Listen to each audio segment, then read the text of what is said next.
Carolyn Latham, welcome to Tongue Tied, our Ride and Tie interviews. I am Thank you. so Thanks for having me. I am so glad that you are here. I've wanted this for a long time. You have a special place in my heart because your very first Ride and Tie also kind of coincided with when I published the very first newsletter that I edited, and you were on the cover of that newsletter, and that was cool. And then a little later, you were in the 50th World Championship, and you and I worked together on an article in there about how you ended up running a lot more than you planned to run. And when we may get into that story a little later. And so, just from that point of view, I'm so glad to get to talk to you. But that's not why we're here today. We're here today because this summer you made history. You joined a very exclusive club. It is the Triple Crown of riding and running. And that means that you have completed Tevis more than once, I know, and we'll talk about that later. You have completed a Ride and Tie World Championship, and this summer you completed the Western States Endurance Run. And so that is the Triple Crown of running and riding. 42 people in all of history, and it goes back 51 years. Only 42 people have made it. Only 10 women have made it, and no woman has made it since 2009. So you really have made some wonderful history, and that's really, really cool. All right. Yeah, yeah. So That's let me awesome. I didn't know all those extra little bits. Yeah, yeah. So just in case people don't know, let me tell you a quick, I'm gonna do real quick history, and then I'm gonna quit talking. I'm gonna hear you get to talk. But all of this started, of course, with I shouldn't say, of course, people not know. Gordy Ainsley was an endurance rider, and he also was a runner. And he did Tevis several times. Tevis essentially started in '55, but in the early '70s, he was doing Tevis.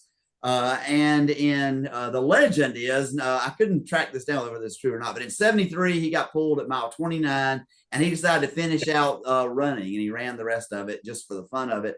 And then in '74, he talked to some of the Tevis folks and he said, what if I just ran the whole thing? Would I still qualify for a belt buckle? And they talked it through and they decided yes. And so he got butt number 0 that year, and he ran the whole thing in under the 24 hours.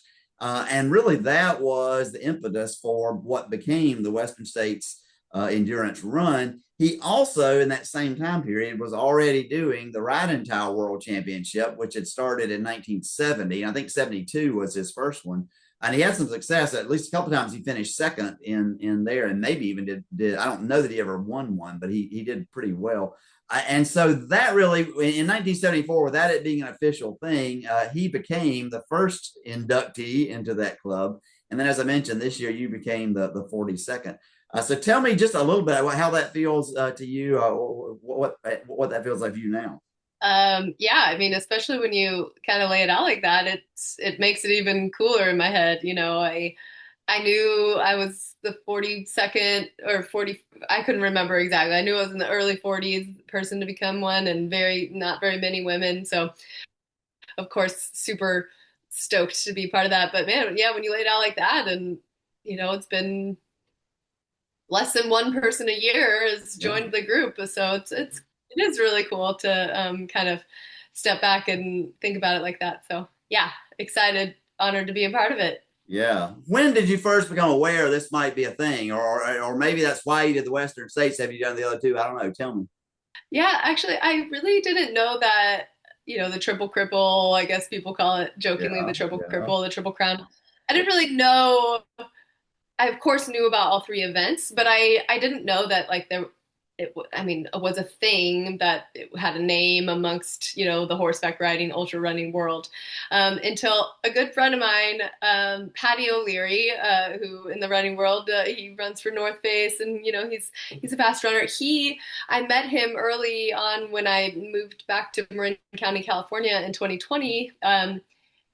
He was introduced to me because I was kind of looking for a ride and tie partner, and a friend of mine was like, "Hey, have you met Patty? He rides, and he's a runner." And I was like, "No, oh my gosh, I need to meet this person." So we got to chatting, and of course, I told him I've done Tevis, and hopefully Western States someday, and I'm training to do a ride and tie, and he's like, "Oh, have you heard of the Triple Crown?" I was like, "I feel like." horseback, the race, And I was like, yeah. And he's like, no, no, no, like amongst the ultra, ultra community. And he told me about it. And so that, I think it was 2020 or 2021 is when I first heard about it as a concise thing. Um, I mean, running Western States had been on my radar for a very long time. So I didn't run it to become part of this group, but that was, well, at the time when I learned about it, I had never done the Ride and Tide Championship either. So, but it wasn't necessarily, the goal, become a triple cripple but it was definitely a nice little perk. Yeah, absolutely, absolutely. Well, I want to go through your history. And I started both running and riding in my 40s, but that is not true of you. I'm amazed. And I'm going to put a picture up here of you. Your first Tevis was when you were 14 years old. And for those seeing the picture there, she is the one there, the third from the left. You are a pretty tall 14-year-old, it looks like. And you see all of those Tevis buckles in that picture because she has ultimately now 13 members of her family who have finished Tevis. So tell me a little bit about that one, and then about your other Tevis, both your completions and also when you haven't completed. But just give me some Tevis stories. Okay. Yeah, so I am a fourth generation Tevis Cup finisher. My great grandmother and great grandfather both finished, I think, in the very, very early 60s. And then it skipped a generation because my grandmother took quite a while to finish. She had many, many attempts and unfortunately was not able to finish until some of her children had already finished, which I'm sure was lovely for her. Oh, wow. So my mom, and all of my aunts and uncles, my stepdad, and I think one step aunt have all finished the Tevis, and then and then my grandmother finished. My grandmother finished. Oh gosh, I have it written down somewhere. I think in '89, I want to say. So, um, and then in 2001 or 2000, I was. Um, 12 maybe when horseback like I grew up with horses, but there was a big hiatus kind of like elementary middle school where horses weren't really part of my immediate family's life. They were definitely still part of my grandparents and stuff, but at the time they lived in Southern California, so and I was in Northern, so horses just were when we went to visit grandma and grandpa, we would play on the horses, and I was a really little kid and learned how to ride. I have pictures of me when I was like 4 on horses, and then there was that big hiatus, and then we started riding. My mom and stepdad got horses up here in Marin and in high school, and that's or maybe like late middle school, and that's when Tevis kind of came into view. And I started doing, limited distance rides and 50 milers and then trying to get my 300 miles to do Tevis. And 2001 was the year. I was 14, so I think I was going into, I was a freshman, I think, of high school. But yeah, we started out, it was actually me and another cousin. So 2 of the fourth generations, we started with our aunt and our grandmother. So there were 3 generations riding. And then our great grandmother was out crewing. Our great grandfather had already passed away at the time. But so we had 4 generations present, which is super cool. Unfortunately, my grandmother was a rider pole at Robinson. She was having a lot of ankle, foot pain, and that actually ended up being her last Tevis attempt. She just like her body was no longer doing the longer rides, but she pulled at Robinson, and then me and my cousin Brittany and my aunt Karen continued on. Unfortunately, because of Grandma's pain, we took a really long time to get to Robinson. So the rest of the ride, we were chasing cutoffs. We finished with, I think, 28 minutes to spare. So it was a push for all day. So that was first Tevis, and yeah, that picture is super cool. I wish that I had taken a picture. I wish that we had thought to take the picture, great grandma, grandma, mom, and me. That female line, but we didn't take it. But that's like a big regret when I see that picture. I'm like, oh, no offense to my male Right, family right, right, members, but right. but Yeah. so yeah, I've been riding, I mean, since I was, a real little kid. Um, so I rode Tevis in 2001, 2003, and then 2005.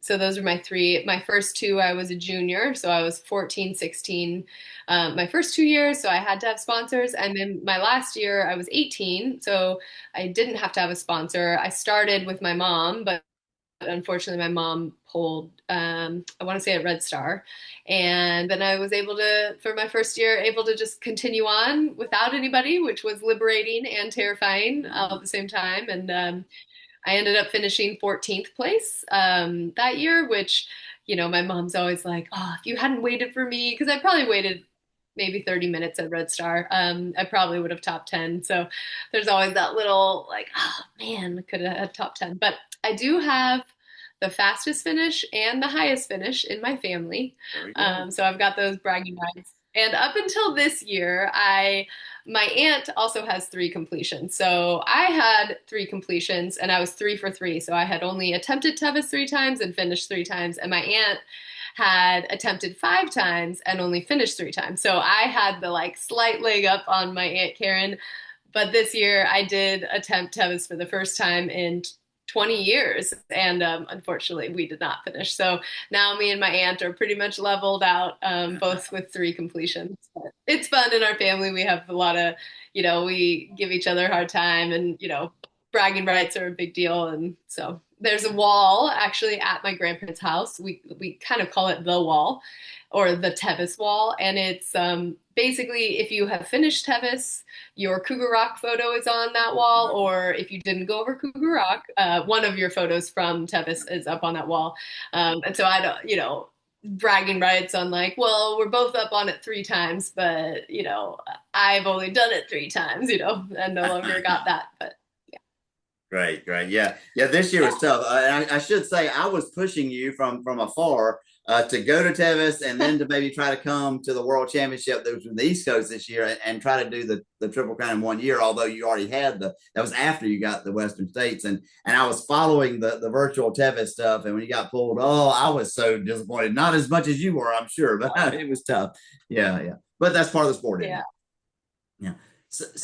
totally. I mean, it was a pretty sorry, I was just going to say about my last Tevis. I was just Yeah. going to say we unfortunately had a bit of a fluke accident. The horse I was riding, she kind of freaked out on a little footbridge very early in the ride. Her right back leg went off the little footbridge. We fell. I mean, it was probably a 2 foot drop, but we both fell completely off the bridge. She kind of was on top of me at one point. And she cut her leg up pretty bad in the fall. She's okay. She actually just needed stitches. Everything was okay. But yeah, our day ended very early, which was a bummer. But at the end of the day, she's okay. I'm okay. And, that's kind of Tevis too. Like, things happen. And that's why it's so hard to finish the race. Absolutely, absolutely. If it wasn't hard, it would be worth trying. So that's right. Well, let's move on now. So then you take a long break kind of from in the Triple Crown. You don't even know you're pursuing it yet. But we get up to 2022 and you enter your ride and tie career at Coolest in the spring, and then the championship was at Oric, California. I think you also did Coolest that fall, didn't you? I think so. Yeah. Yeah. So tell me about that whole year, and particularly focus maybe on the championship, since that's what is important for the Triple Cripple. Tell me a little bit about how all that was for you. Yeah. Well, it's kind of crazy to me to even think back that it took me that long to do ride and ties, because I've been a horseback rider my whole life and a runner. I mean, I probably learned how to horseback ride around the same time as I kind of started running. I've always been a runner, so I don't really. It's funny to think back on like why we never did ride and ties. I know my mom did ride and ties. We did some equithons. Mm-hmm. Or like where there were a couple of events when I was a kid where like one of my cousins, he rode a bike, I ran, and my grandmother rode. Like I remember like an actual triathlon with horses, but for some reason I just never did ride and tie when I was like in my Tevis era, and maybe it was trying to not get injured, or trying to focus on Tevis. But anyways, it's always just kind of crazy to me that it took that long for me to get into ride and ties. But fast forward to 2022, and it just was kind of like, duh, like, yeah, let's go support Susan Smythe. Let's go to cool. Grandparents live really close by. Like, it's an easy one to do. Let's go. I had a friend who she was a runner and a rider, so it was easy. And like it was an immediate like I already knew that I would love it, but I was like, why? Let's do more. Like, let's go. And so then the Ride and Tide Championship just happened to be on the West Coast that year, and at like my mom's favorite horse camp. There's another ride that is held at the place where they were having the Ride and Tide Championship, and my mom, Cuneo Creek, I think is what it's called.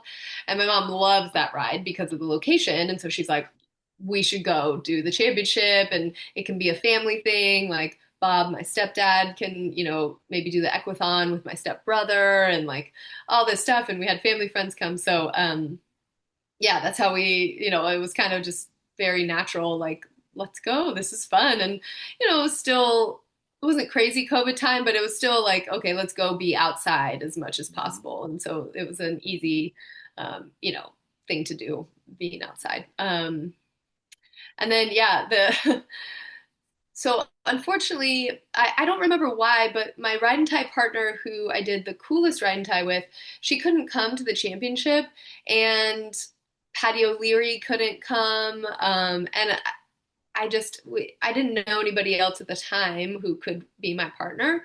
So we got onto the ride and tie website where it's like you can advertise you're looking for a partner, and we found a woman who lives in Belize who used to live, she's an expat, and she was looking for somebody that had a horse. She wanted to find a team, and so I reached out to her and she flew up for it. I ended up running a little bit more than I thought I was going to be. I thought we had kind of agreed that maybe I would run like 20 and she would run like 13. I ended up running like probably 29 of the 33 miles. We did switch. We switched the appropriate amount, probably a couple more. Like, gotta make that clear. Yeah. We did switch, but yeah, so that was great. And then I forget the order of operations here, but I was already planning on being my mom's partner, I think, for the equithon, and I was going to run. And then, unfortunately, my stepbrother, who was supposed to be my stepdad's partner, his runner, got COVID, and so he couldn't come with us to the event. So then I ended up running for my mom, and then turning right back around and running for my stepdad as well. So I forget how far it was, maybe like a 10-mile loop or 13-mile loop maybe. So I ended up running, like 26 miles on the equithon day. And then the next day at the Ride and Tie Championship, I ran like 29 miles. And I rode a horse for all of like 3 or 4 miles of the entire weekend, which was so hilarious. Wow. And at the time I was training for my first 100K to qualify for Western States lottery. So I was kind of like, in my head, I was like, okay, I can do this. Like, I've been training a lot, like that. This actually isn't that crazy of mileage, but a lot of people at the event were like, you did what? So, but yeah, so it was a really fun weekend, and yeah, the Ride and Tie Championship was amazing. So yeah. Well, and there's a sense in which that story is a wonderful microcosm of why I love Ride and Tie so much. You have to constantly make shifts and changes and adjustments and that kind of thing. And ride management tends to really work hard with you. And so for ride management, yes, you can be a runner for two different teams, and we're going to work that out, make sure it's fair for everybody. But I just love that about our sport. So that's a wonderful testimony, both to you and to our sport, I think. All right, so we're going to move forward. Point. Yeah. So now we're going to move forward to this year. So 3 years later, you are going to do Western States. I know that can be tough to get into. So kind of take me through how you got into it, and then take me through your race this year. Yeah. Okay. Well, I get these questions all the time of like, which is harder and stuff. And I always say Tevis versus Western States running. And I always say it's harder to get into Western States, but it's harder to finish Tevis Cup, and not necessarily physically harder, because it is definitely harder to run your own body over 100 miles versus ride a horse. Although riding a horse 100 miles is very difficult, very, very taxing on the body. But it's harder to finish Tevis because you have to take care of an animal that cannot tell you what's wrong or what it needs. And so that's always the kicker of you are riding an animal 100 miles and lots of things can go wrong or can go wrong, and you have to guess what to do. Also, there's some guessing in ultra running too. So, but for Western States, so the way most people get in is through the lottery, which in the past, basically since COVID, has gotten astronomically difficult to get in. If you can imagine it, there's like over 10,000 people each year who want to run it. This last year, I think there was over 10,000 entries in the race or in the lottery, and there's only 369 slots. And really, at the end of the day, in the lottery, there's really only like 300 slots, because there are some spots in the race are given to other people. So I did not get in through the lottery. I do a lot of volunteering with Western States on trail work, which is not just for the run. Of course, I view it very much as helping Tevis Cup and the run, but it's with like the Western States kind of leads the charge on it. But I do a lot of trail work, and I volunteer down at Rucky Chucky, which in Tevis Cup world is Francisco's, so down at the river crossing. In the run, you cross the river at Rucky Chucky or at Francisco's, like right in that area. But in the horseback ride, you actually have to ride about 2 miles further downriver, because the place where the humans cross is really rocky, so horses wouldn't be able to do that. So you actually have to ride a little further down and go across on a sandbar. But either way, I volunteer each year down at Rucky Chucky, and one way to get into the run is each aid station, as their like thank you for volunteering your whole weekend and very little sleep. Each aid station gets one entry into the race for next year, and the aid station captain can, choose whoever. Of course, whoever puts their name in the bucket for that has to have a qualifier, and in theory, really would need to be having volunteered at that aid station at least 1 year. And I also, little caveat, I also do a lot of volunteering with ultra running races around kind of the Bay Area. And I help Ted Knutson, who is the San Francisco Running Company owner, and he does a lot of timing for events. He also does all the timing for Western States. I help him with timing at a lot of races. So I do a lot of volunteering. I've gotten very immersed in the volunteering world around ultras. And so I got in through my volunteering this last year. So that was a long story for how I got in, but I did not get in through the lottery, which is like the normal traditional way to get in. But yeah. Well, and let me just say, that's another wonderful, almost microcosm of what I love about our sports, because if we did not have the volunteers, we couldn't have them. And so it just makes sense. You ought to. Thank you for earning your way in a harder way than just the luck of the draw and that kind of thing. Because if it weren't for you and the volunteers, that race couldn't happen. And that's true. That's a shout out to all of our volunteers at Tevis, at Ride and Tie, and for the Western States, because without them, it doesn't happen. So thanks. Had you done 100-mile before Western States? No, I had only done 100Ks.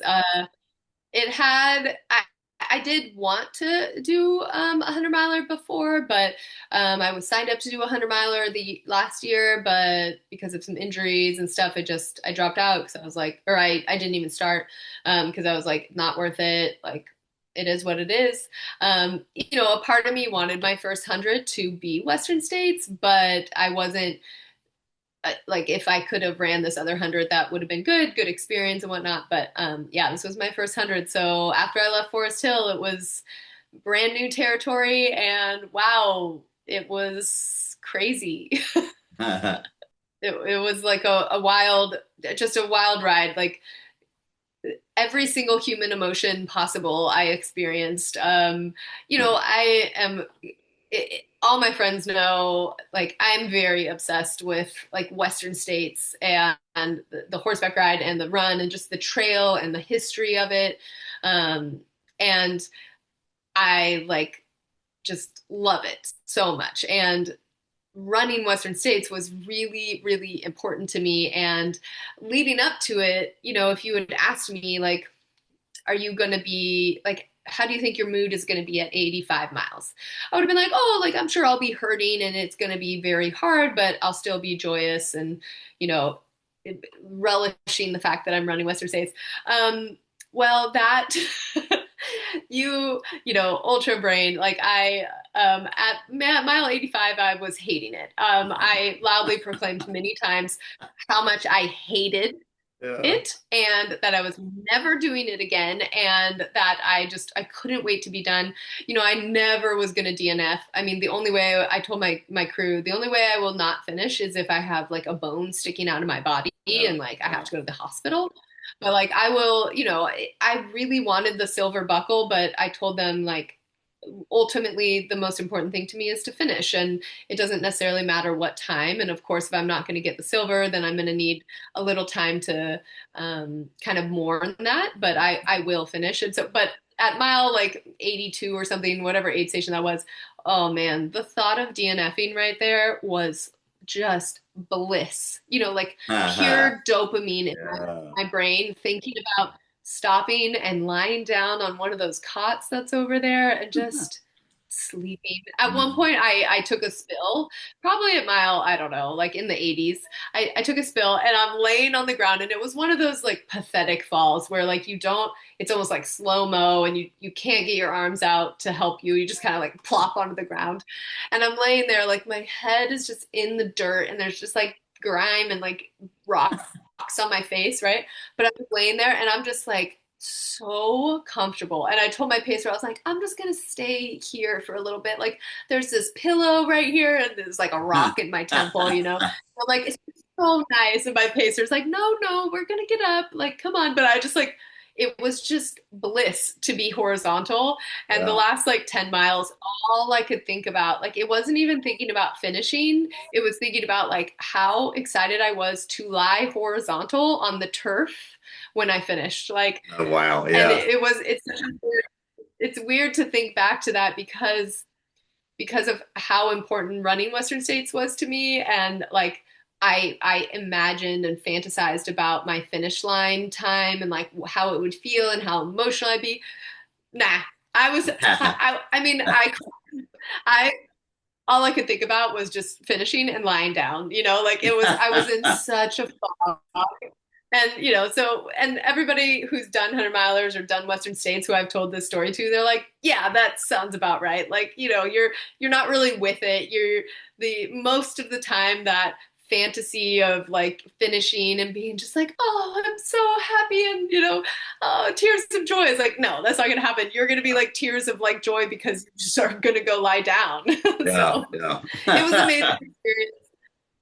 I didn't get my silver, but like, I really am proud of myself and Yes. finishing Yes. because I had some troubles with eating and consuming calories, unfortunately. So I was like in a crazy calorie deficit for like 50 miles. And so I like my mind was not right. My body was just so depleted. So I'm very proud of myself for gutting it out and finishing. And, Absolutely. a 26:52 finish, I am very proud of.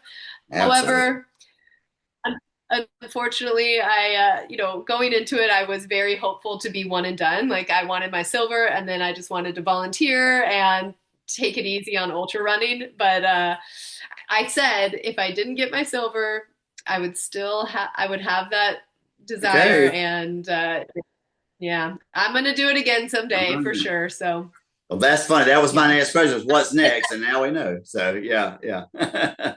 What Well, about what's next is enjoying just what I call agenda-free running, because for now I don't have to get qualifiers. I Western States qualifies you for Western States, so like I'm good for a while. Like I'm just chilling, and yeah. that's lovely. Very nice, very nice, and very wise. I think good, good. Yeah.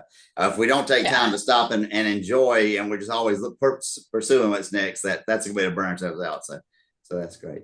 Well, if absolutely. somebody were thinking about uh, trying to go for the Triple Crown, what advice would you have for them? Well, I would say you better start getting your Western States qualifiers like yesterday, because it's only getting harder to get into Western States. It's like the most coveted. UTMB is very coveted, but they let thousands of people into those races. So, Western States is the most coveted one to get into. Very hard, takes people many years to get in. So, if you want to do the triple cripple, the triple crown, then definitely. Start getting those qualifiers in, and obviously start horseback riding if you aren't already doing that. Yeah. Tevis Cup, you have to have, I think the rule is 300 or 350 endurance miles to get into the race. So you gotta, start doing that. But yeah, just, it's an amazing uh, three events, but they're very time intensive. Intensive. All three events are very, very time intensive events. So, it takes a while to build to them. I mean, it took me 25 years, I guess. Not that I was thinking about it, but like Right. it just that's how long it took me to like get the desired or and like yeah, the desire. I had always wanted to run Western States, but like the um, realization that I could do it kind of thing, it took me that long. And then just, yeah, you know, just get started. But it's like such an amazing, I jokingly say, ultra runners are pretty weird people. Uh, Endurance horseback riders are also, horse people are weird. We're weird, right?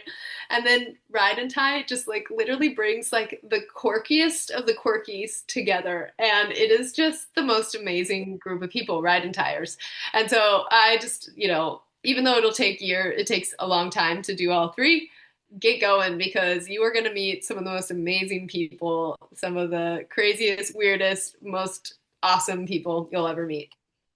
Well, I can't think of a better way to end than what you just said. The riding tires, the quirkiest of the quirky, and the wonderful people that we get to meet and get to be a part of. So thank you so much. Congratulations again. Your story just then, or your talk about how long it takes and how much effort you have to put into it, just shows just how impressive an achievement that is. And so congratulations and good luck. And as Thank I've you. already told you, you probably knew this was coming. I want to see you on the East Coast one of these days, and whatever I've got to do to make it happen, I want to make it happen. So we Yeah, want to get you we're there gonna and make it do it right. happen. All We right, are. all right, all right.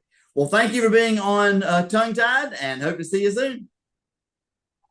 Thanks for having me, Courtney.